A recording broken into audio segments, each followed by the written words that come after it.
Hi, I'm Tony Wagner, the Innovation Education Fellow at the Technology and Entrepreneurship Center at Harvard. I recently wrote a book called The Global Achievement Gap, which explores the new skills all students will need for careers, college, and citizenship in this global knowledge economy versus what's being taught and tested even in our best schools here in the U.S. This resulted in an extraordinary invitation from the National Board of Education of Finland to consult with them as they think about their comprehensive education system for the 21st century. I accepted because Finland is the highest ranked country in the world by any education standard. And I wanted to understand what is it that has gotten them this far and what might be some of the lessons we could learn here in this country.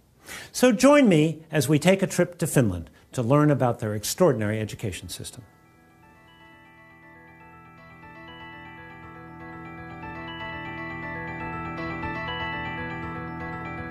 The question that is oftentimes asked when we get visitors from other countries to Finland, why are Finnish students successful? In Finland, families value education. They think that it's important.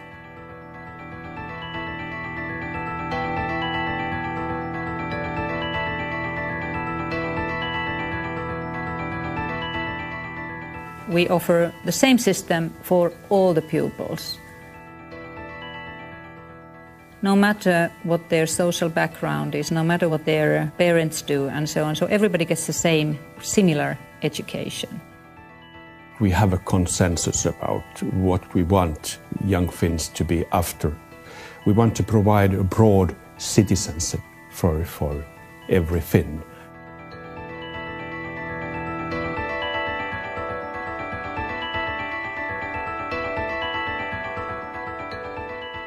There is no one reason for Finland being on the top in all these rankings.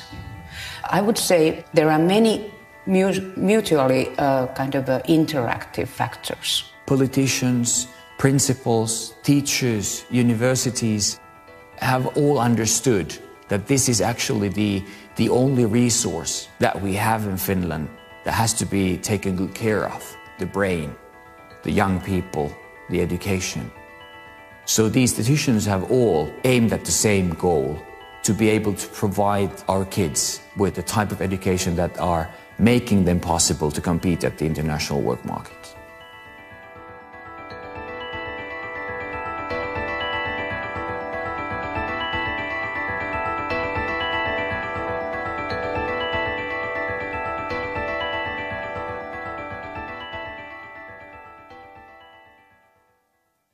So how do you go about understanding a country's education system? Well, some folks like to start with the rules, the policies, the curriculum. My preference is to start with the students and understand their perspectives, and then go into classrooms.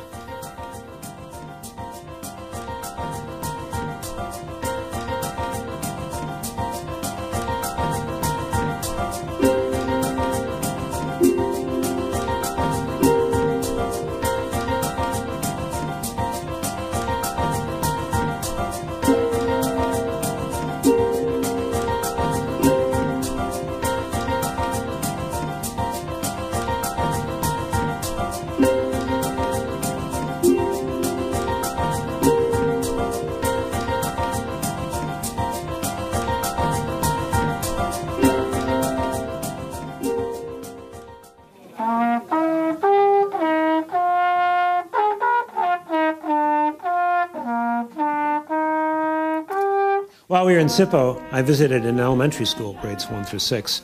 A couple things stood out for me. First of all, the size of the school, small. Their schools, elementary, middle, and high, are much smaller than ours because they understand the importance of more intimate working relationships between teachers and relationships between students and teachers. Class size also tended to be smaller, on average about 20.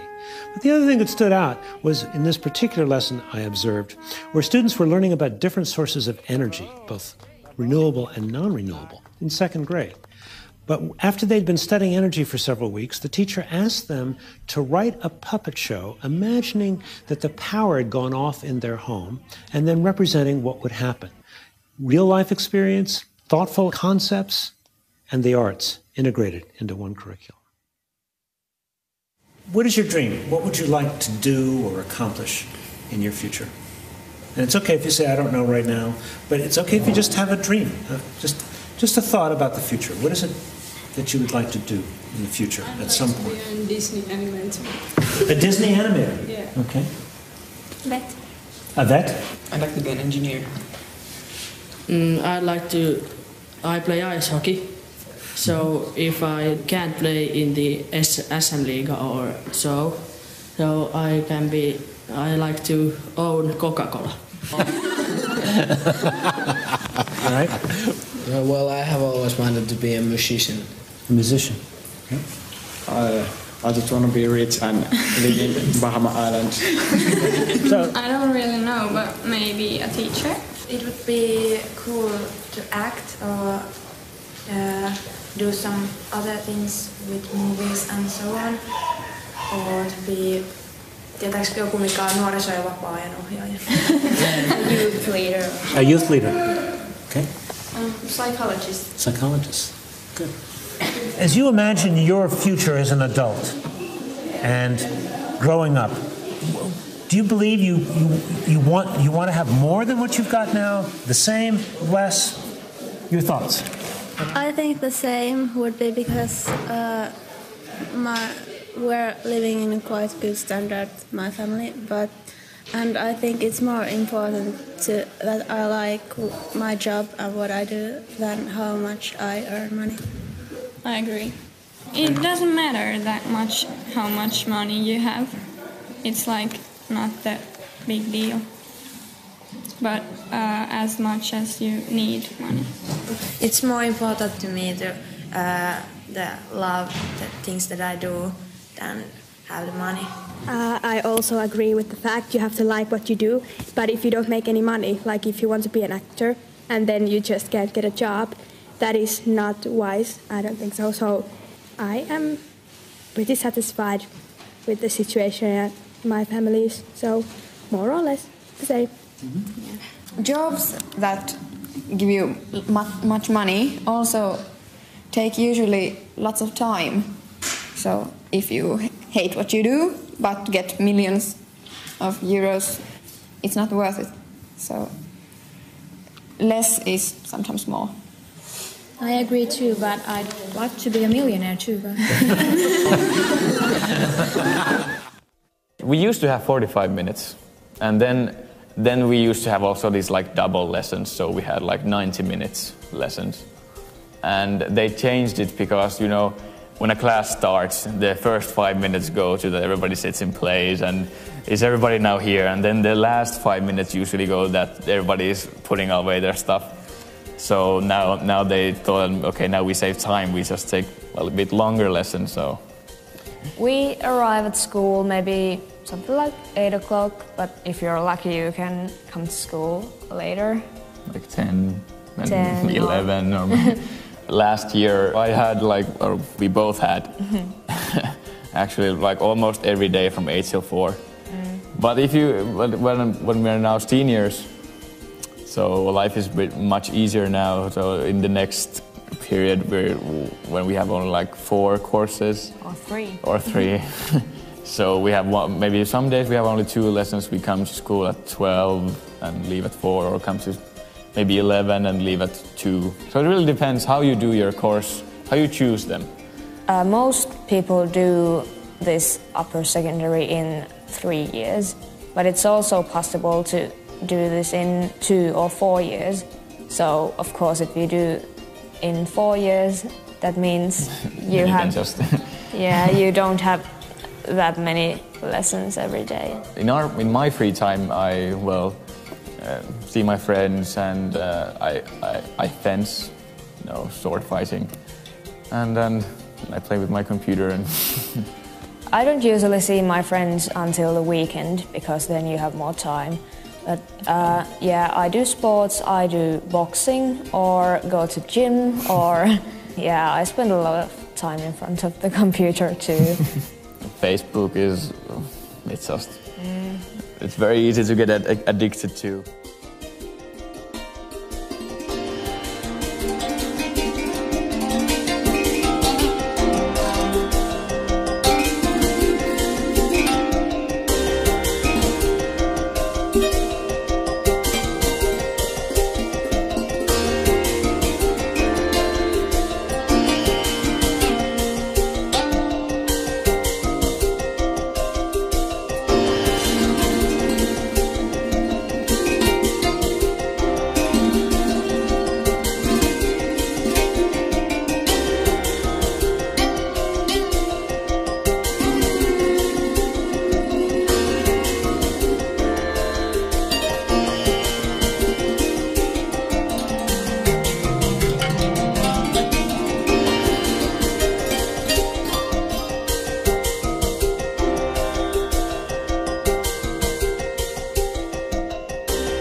So what can America learn from a small country like Finland?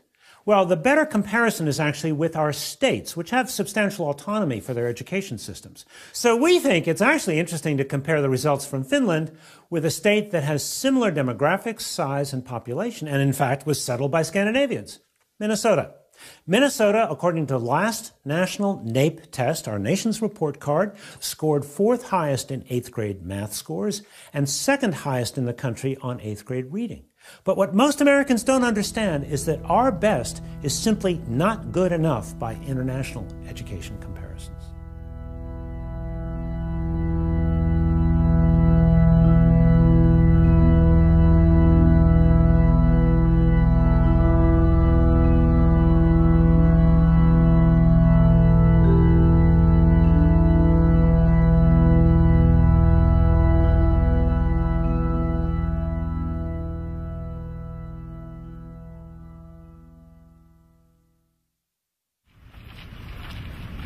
So we're here to visit a Finnish school which is connected to the university that does teacher training.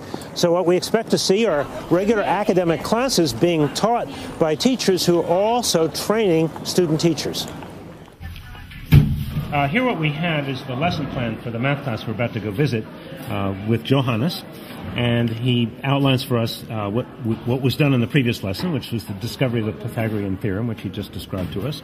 Now what we're going to apparently see is some oral calculation, proof of theorem, checking homework, how to calculate legs, that'll be interesting, written examples, individual practice, a short test of taught matter, and finally homework and self-evaluation. And it's a 75-minute class, so we're off to learn some math this morning. Mikä luku sopii x:n paikalle? X-potenssiin 2 on 64. This is a normal 8th grade math class, not tracked, not advanced. And yesterday this 8th grade class was discovering the Pythagorean theorem. So in some respects this is a fairly traditional class, teacher at the front of the room, kids facing the board. But one thing that's quite different is the fact that it's the kids doing the problems at the board, not the teacher. So that's the teacher's way of really trying to understand what these kids know and what they don't know. It's a dramatically better way of testing their thinking than just sort of collecting homework and grading it. Behind us, there are 7 student teachers who are observing this lesson as a part of their basic training. They are required to observe a large number of lessons, and not only just observe them, but then go back and in small groups critique and discuss those lessons. Oikeastaan we have very little testing, perhaps, you know. Yes. We don't have practically any testing until the end of the high school. Yeah, the matriculation exam. Yes. The more relaxed atmosphere that characterizes classrooms now seems to facilitate and improve learning and student motivation. We try to all the time say that it's up to you that you learn. Yes. And this is good for your future and it's fun to learn. So what did students have to do? You wanted them to understand this theorem. I wanted them to discover the theorem. To discover it? Discover the theorem. Well, that's a really important distinction, isn't it? Yes. The emphasis is not so much on mechanical performance, but on using math in concrete situations and sort of understanding the math. Mm-hmm. Our school system is very much oriented toward this kind of understanding and reading and also some problem solving and this kind of things. Mm-hmm. Teachers have always been revered in Finland. In the villages, they were the wise elders that people went to for advice and so on. But what is particularly striking about the Finnish story is how they have changed the nature of teaching. Teachers are no longer assembly line workers. Page 87 by October 5 in the textbook. They have become knowledge workers, working collaboratively, thinking of their classroom as their laboratory for continuous innovation, trying to understand how to ensure that all students achieve at very, very high levels. Teachers are the ones who facilitate students to create, to do knowledge work together. And this kind of a knowledge co-creation happens in these learning environments. Today, teachers in Finland lead this kind of a multi-professional work together with those who work in libraries, science centers, museums. If you want to become a teacher, You have to do pretty well, and also you have to have pretty high marks, high grades to be able to enter the university. And if you do well, then you might be accepted. Not everybody who succeeds really well and has good grades, they are not automatically accepted. In a lot of countries, teaching is something that those people who can't get other jobs do.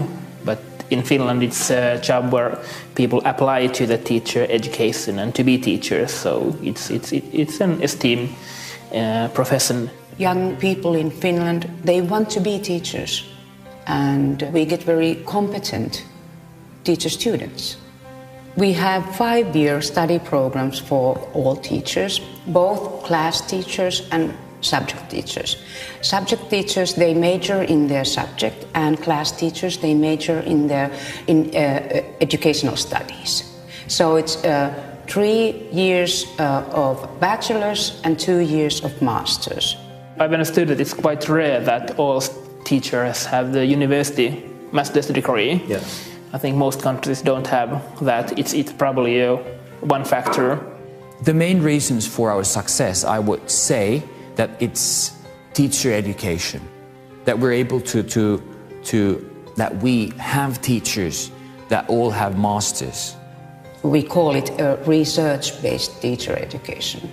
And it means that it's much more important to learn to think pedagogically and be a reflective, inquiry-oriented teacher. Even if you do extremely well in both your matriculation examination and have good grades in your report card, you cannot just walk in. So you have to do well also in the entrance examination. And for that you have to study quite a lot, I'm afraid, because the percentage you get who manage to start their studies at the university, that's quite low in Finland. We have much more applicants than what we can take in. So teachers' profession is very, very highly appreciated here in Finland. This year there were 1,600 applicants, and we could take in only 10% of those people. But if you manage to get into the university, so you start your subject studies, they have to have a degree in these subjects that they teach. They have lessons, they have tutorials, they have small group discussions at the university. Then they sit down with the supervising teacher, and then we actually start planning the lesson or lessons. They write a lesson plan, usually they plan their own teaching. We discuss it, and then they make the changes, they send it back to me again. And then they give their lesson. After that we have a quick feedback session with the students who have also been observing the class. These feedback sessions, they are very, very important. Actually, it takes a lot more time to actually fulfill one lesson. So it means that the students we get in, they are very motivated and they are very, very well educated when they come in. So they are very high quality students. Of course, sometimes we do have cases where we just have to say that, okay, maybe you should do something else. This is not maybe your place, but very rarely. Ovat ihan virkamiehiä, jotka on nimitetty virkaansa.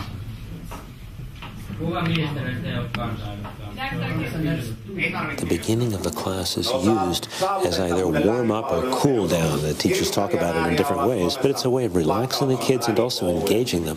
I'm also struck by the fact that this teacher has never seen this group of kids before, but his rapport and his interaction with them is just wonderful. Lively, interesting, fun, but also very academically demanding. 8 ihmistä samassa käymässä, ne edes tunne toisiaan. Miksi ne kutsuttiin? Solukäyppä. He's using very current events to actually teach a fairly basic content at the moment. The 3 questions at the top of each slide is, who is this person, what is the ministry, and what is the political party? Kyllä. Tänään itse asiassa käsitellään juuri tätä aihetta, että millä tavalla se luottamus säilyy niin kansalla kuin eduskunnalla, esimerkiksi ministereihin tai kansanedustajiin. Seuraava pari. valtioneuvoston. Tämä laitetaan vihkoon nyt ylös. Fascinating little debate taking place now. The student teacher just put up the frameworks for comprehensive education that was approved by the ministry some years ago. And the student just said, well, do you think the ministry has lived up to the promises they've made about what a good comprehensive education should be? So now they're debating the quality of the education they've received versus what was being promised to them. Whole group asked very tough question. Yes. Maybe, I think. Yes. But fortunately, you have very good knowledge of the subject. Not once you were lost. What do you think about the lesson?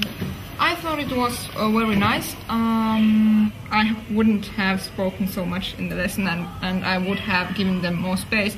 But it's a difficult subject, and they ask questions all the time, so it took the time. The challenge for any of us as teachers is what Ted Sizer said, which he said, less is more. Yeah. Doing less, going in greater depth. Yeah. Again, maybe too much talk from me, and I like to have a little bit more activity for students. Yes. I understand also your problem that you have had so much to teach that it's very difficult to cut. They observe our classes in multi-subject groups. So all those who are considering coming to the teaching practice follow lessons given by us. We just teach. We do our everyday work, and they follow us. So you're really modeling the behavior, or behavior being of transparency, right? You're having whole groups of kids, future teachers, come in and watch you teach. It's true. And in part, which, as I hear you say this, you're saying that this is the norm. That the norm is we're going to watch each other teach all the time. Is that a fair summary? The stage is open for everybody. You could drop into any classroom here and watch. And it's also encouraged before they start teaching themselves. So we have these observation sessions ongoing all the time. And they're told what to be looking for? The questions that we have designed for that purpose they are quite simple. What did you see? It could be one question. What would you have done differently? What are your thoughts about some points? 3 very simple questions. Because we realized these 3 simple questions might, in a way, lead their concentration to the content.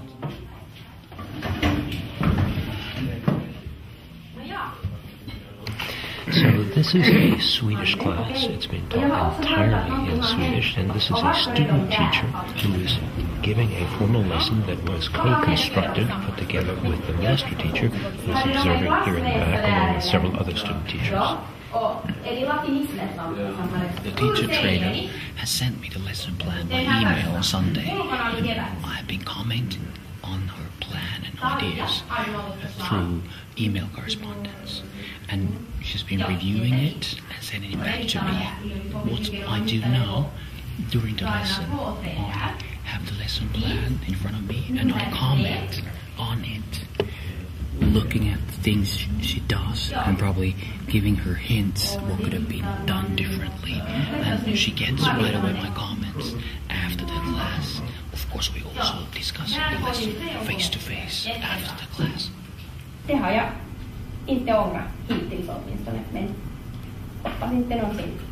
She's quite well using other material, for example a YouTube video and text from other resources, but going back to the actual resource textbooks after these introductory sections. John Goodlad, in his studies of high schools in the 1980s, discovered that teacher talk time comprised 85% of the lessons in American high schools across all content areas. So what are you seeing here in terms of teacher talk time versus student work time? I would like to see that it would be 60% student and 40% teacher. And I'm going to give a feedback to her that every time she would have had a chance to throw the ball in the classroom, she should have done it.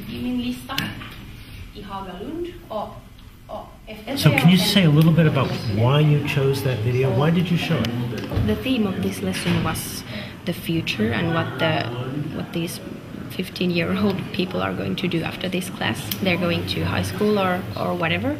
This song was quite good to support the theme, and I've learned that it's good to use just music or some listening comprehension exercises or something like that to cool down the class. And I've experienced that it works. Listening comprehension exercises and music is the best way to calm down a class that is a bit, how do you say it? Well, not that calm. Yeah. So I've just spent the day observing classes, talking to teachers and students, and trying to better understand what is it that actually happens in classrooms that accounts for these extraordinary results. Several things we observed that were in common to all of these classes. These classes really focused on teaching students how to think, giving students a sense of being able to really actively engage in their learning, not penalizing mistakes. Finally, I was struck by the attention to detail in the ways in which these master teachers work with student teachers in their classes. There is a technique, a methodology, if you will, a national curriculum for preparing these teachers so that they get a great deal of classroom experience, they get a great deal of coaching on how to become a better teacher, and there's a clear understanding about what, in fact, is good teaching.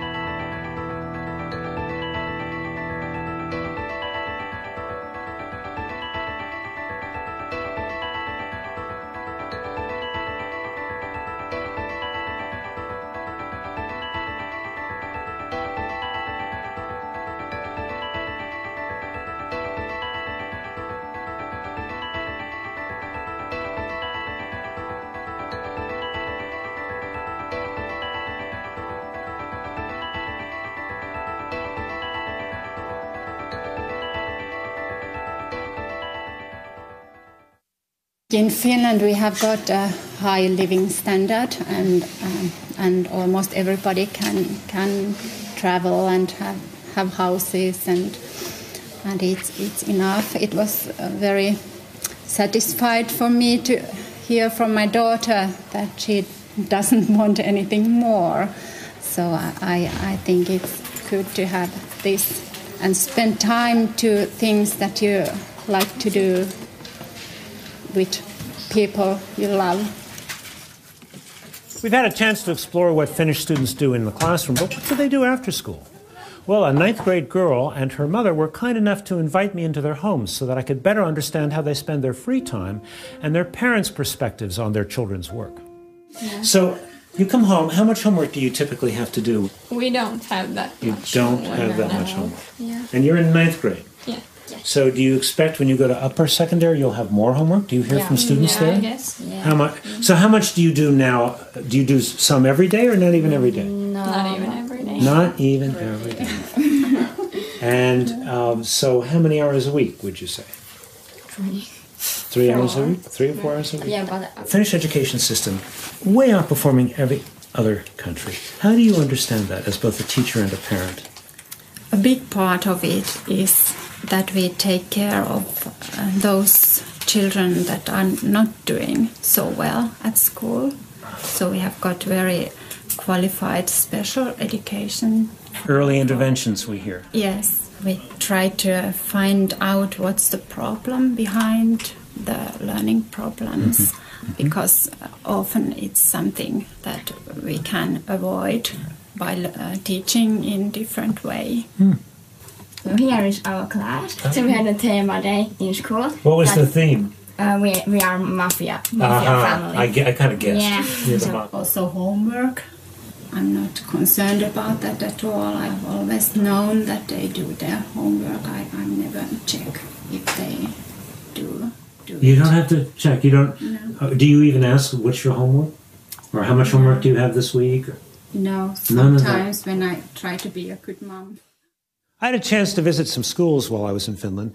The Sippo school was especially interesting. We spent some time in elementary classes, but then we went over to the high school. Now, high school there is grades 10 through 12, and what is particularly interesting about what they call their upper secondary is that students have a choice between a more academic track or a vocational track. About 40%, 45% choose the non-academic technical track, because they know that's going to prepare them for a good job right out of high school.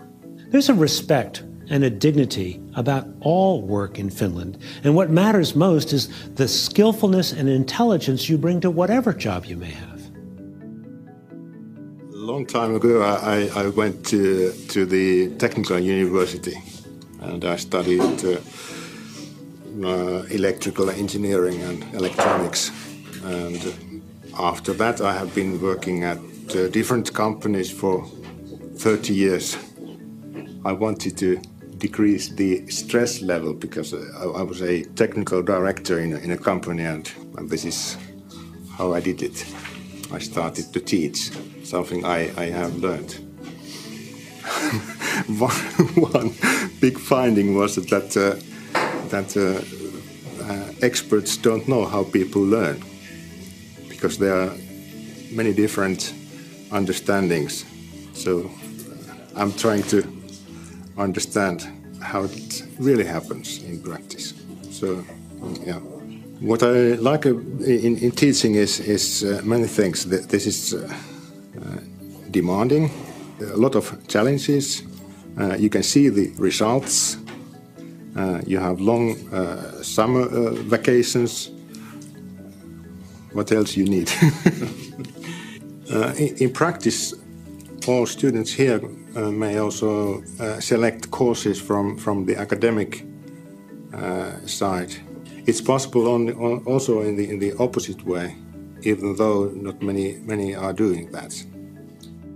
Directly after basic education, young Finns go to, about 45% go to vocational education and training.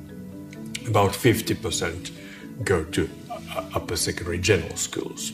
The balance between vocational education and training sector and upper secondary general sector is very good for Finland, and we set a policy target a decade ago for us that we should actually have more balanced situation in Finland. Reasons behind it, there must be actually developments of vocational education and training sector. However, there isn't any dead ends nowadays. We have actually made our education system so flexible that actually you can continue studies after vocational education and training at universities, or you can actually come back to general education if you want to. So it's very open nowadays. In American schools, technology is primarily introduced as an aid for the teacher's presentations, whiteboards, PowerPoints, and so on. But in Finland, the emphasis is much more on the students using the technology for their learning.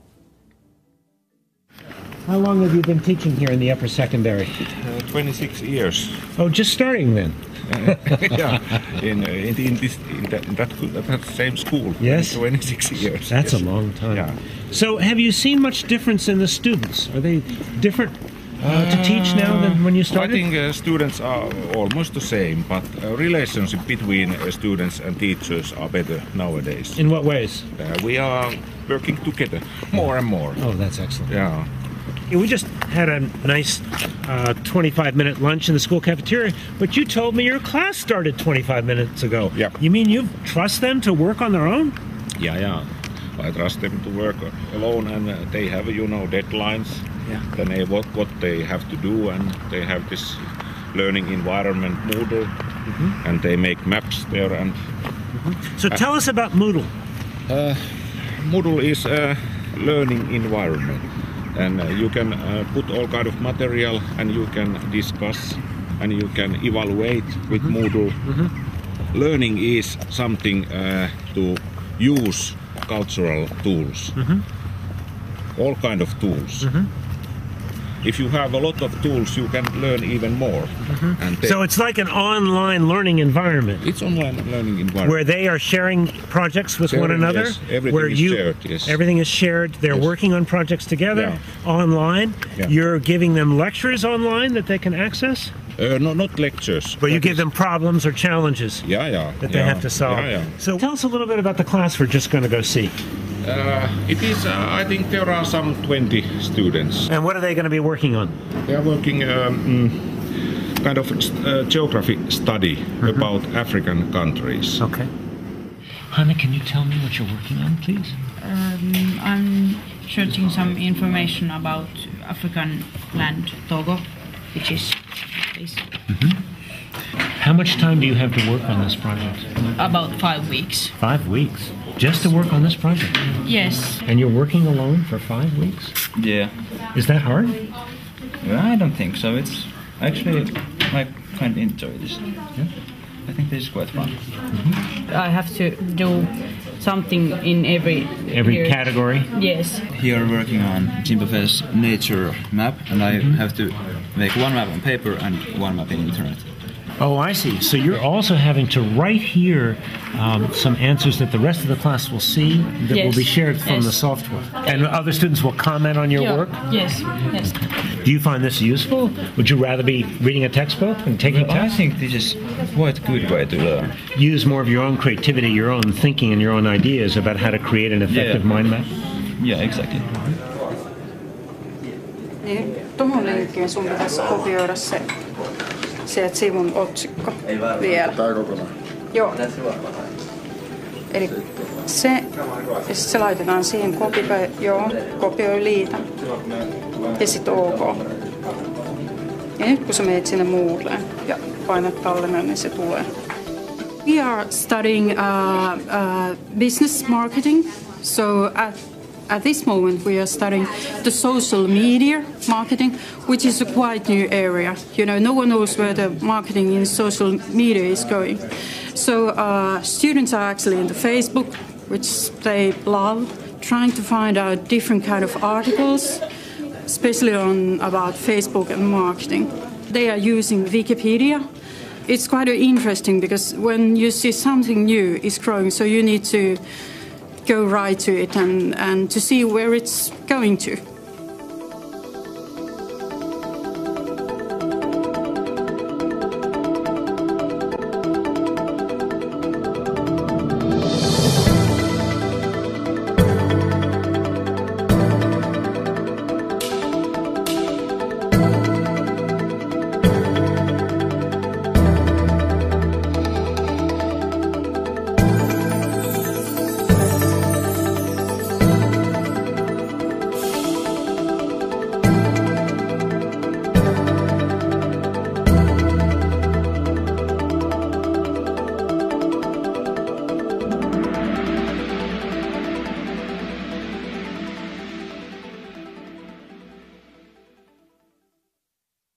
Innovation and entrepreneurship education came into our curricula 15 years ago approximately.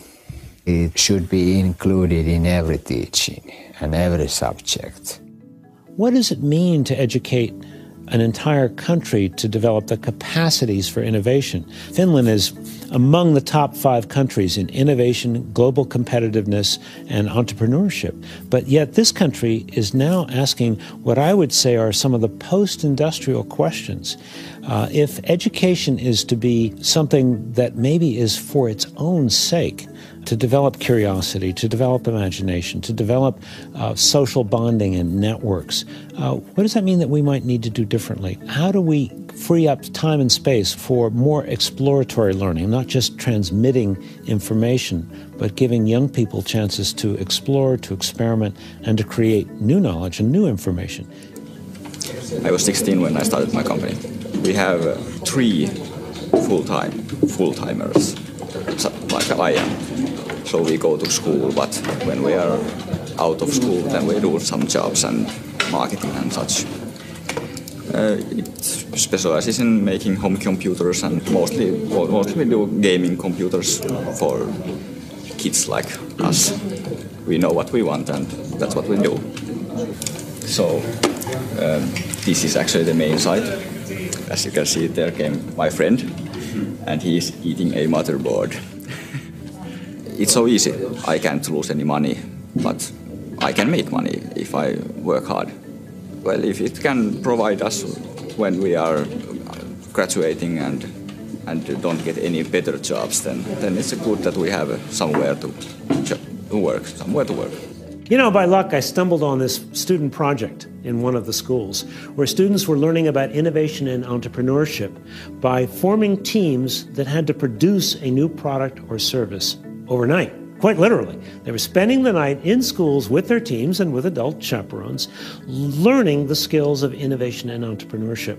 You know, it's a very rare school in our country that teaches anything like that. We have some schools that do an extraordinary job of giving all students a work-based internship. Some schools that enable students to do what we call service learning, community service. But I think in Finland, these things are far more common, whereas in our country, they are the exception to the rule. Tell us a little bit about this innovation camp. What is it about? Well, it's about what is called entrepreneurial entrepreneurship. Stuff. Yeah. Okay. And we're here to how do I say this? Well, people are coming here. We are forming groups, 5, 6, 7 people about in a group, and they're going to start a business here. Is it true you're going to be here all night long? Yes, 24 hours, 26. 26 hours? Yes. What is the point of being here all night long? It exhausts you to a limit where you really got to push it to the limit, yeah. Well, if you hang around for 24 hours with the same people over here, well, you learn to know the people that you're working with, so you get better teamwork. Teamwork, of course. And think more freely, not so... More open-minded. Yeah. Okay. Yeah. Well, you have to be really social in these things. Really. It's not that obvious for everyone. So, well, people may think that you can, well, I can make a company of my own and I can do it all by myself. I don't need any help. That's not true. You learn it here. Back in the 1970s, Finland realized it really could leave no child behind because every child was needed to be a part of the greater wealth of the country. So what have you done? You said you've been kind of creating your education system from scratch since the 1970s. What are its hallmarks? To be frank, we didn't start totally from scratch, but actually we formed comprehensive school in Finland during 1970s. The comprehensive school is intended for all, not segregating the age group. The parallel system refers to the system that is still present in Germany, for example, in the 5 first years during your education, at the age of 11, that they tell that you're a poor performing student. You're never going to end up with the academic profession. And that's like a weapon that they use, like a whip. And it's totally different from the idea that we have about education, providing everybody the same possibility, the same opportunities, even the same curriculum. We started to discuss about the possibility of a single and unique and equal education for all. And it took 5 years to discuss that, but finally it came into force in 1973 that there should be a kind of basic education that is similar for everyone regardless of social or economic background. The system in Finland relies on the principle of equality and equity. As a parent, you are sure, wherever you live in this country, that your child is getting same type of education with same type of curriculum. So it's equal and it's free. They get all the materials free of charge. They get their food, lunches, even snacks like in our school, free of charge. It's very democratic in that way. Can you tell me about the balance between what is done nationally versus what is done locally? Yeah. Nowadays, Finnish state and actually Finnish National Board of Education sets core curriculum for basic education. It gives much leeway to schools and municipalities to operate. It's also blessedly brief, isn't it? I mean, your curriculum frameworks are about this thick, aren't they? It's about that. Which is really extraordinary when I think about our textbooks. That's true. In our society, we have a core curriculum, and then schools make their own curriculums, and they have lots of liberty in making their own decisions. Second phase was actually that during 1980s we moved teacher education and training to universities, so that all teachers are required nowadays master's degree in universities. We do not have any kind of an inspectorate. You know, there are no inspecting schools or teachers. We kind of trust to our system. You know, we have a whole system where principals are supposed to come in and formally evaluate the teacher. But you don't do that here, do you? In Finland, the school's education system is based on trust. That the teachers are trusted to do their work properly. If people are trusted, then they want to be worth that trust. They are more bound to be trustworthy. I think people perform better when they are trusted. They do a better job when they are not controlled, because nobody wants to be told what to do. So there is a huge trust to all levels in this educational system we have. Ministry trusts on the schools and this system, and parents trust on our educational system that allows you to act freely, concentrate on your individual way of learning how to learn. Actually, it took 25 years to learn how to trust. And in 1991-1993, when we localized the curriculum process I told you previously, we learned to trust each other. I think if people are always checking up on you, then you are just trying to show them that, or try to look that you are doing your job well. But if somebody really trusts you, then I think it's a basic human quality, wanting to be worth that trust. A compliance-based system, you know, is something we see around us all the time, where students are saying, what do I have to do to get a C or a B? What's the minimum? Teachers sometimes complying with the district mandates, districts complying with the testing requirements, everybody trying to figure out what's the minimum they have to do to just get by. So far, the trust has been very important. And I would like to say that why we can have trust is that we have trained and educated teachers so well. We can trust them. They are professionals in their field. And otherwise, we couldn't work, actually. If we set too strict guidelines for teachers and they are highly trained, why to bother? It's up to teachers to do their job. But trust is incorporated in many ways in Finnish society. You know, I've seen some wonderful schools in this country.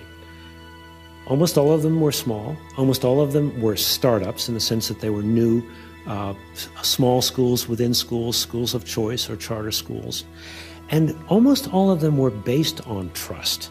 So there's no question in my mind that a trust-based system, trust with professionalism, can get absolutely better results. The question is, can we do trust at scale?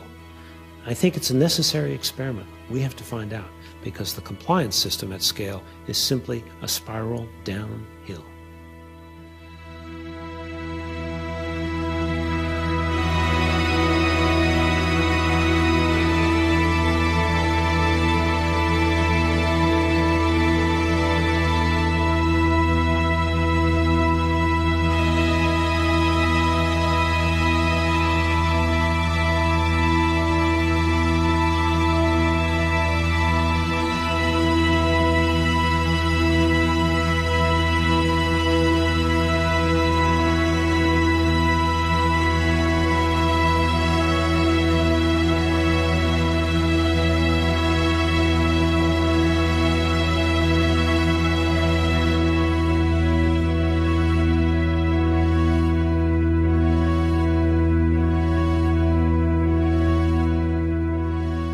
I went to Finland as a guest of the National Board of Education, who was sponsoring, along with the Finnish Ministry of Education, a conference called Education 2020. And they had invited some of the leading policymakers, educators, and so on to come and really talk about how the comprehensive education goals may need to be shifted or changed in the coming years for all students in Finland.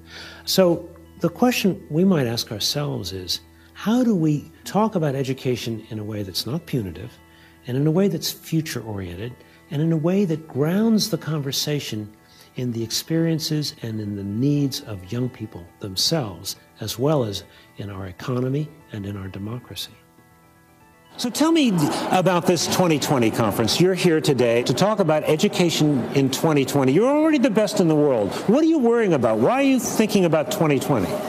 Although PISA tables say that we are topping many of the PISA studies, our national evaluations show that we have areas where we need to go further. For example, writing skills, communication skills.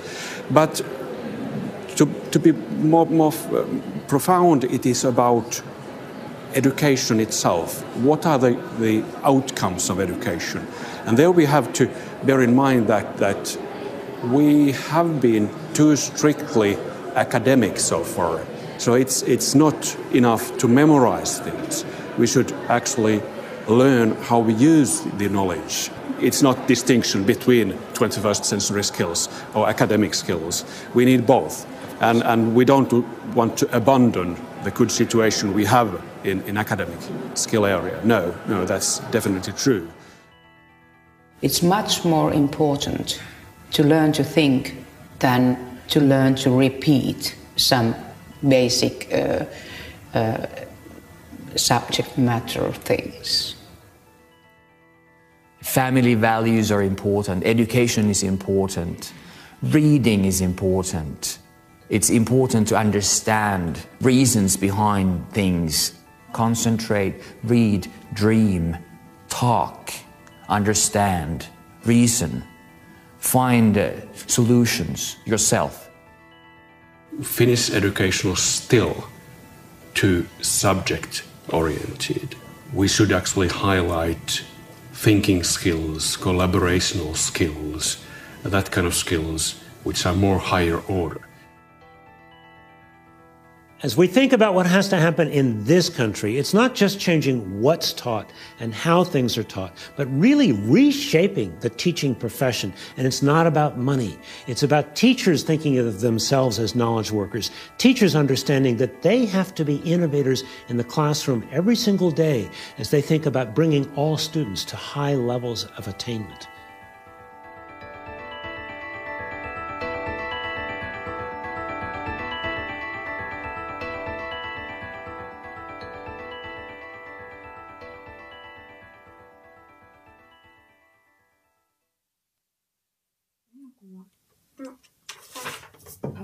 I'm sorry.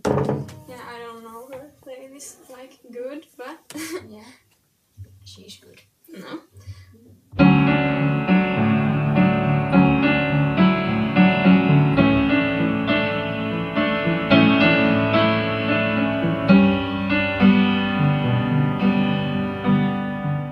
You know what most impressed me about my experience in Finland is the way an entire country has focused relentlessly on preparing all students for work and citizenship in the 21st century.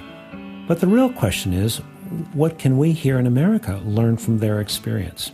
Clearly, they're a very different country, different culture. Our country is far more heterogeneous and larger. And obviously, what works in one country may or may not work in another. Nevertheless, I think it would be a serious mistake to just dismiss Finland.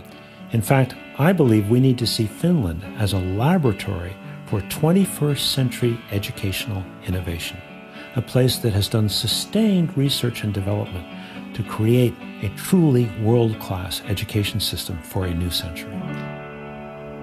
Oh, well done! Good job!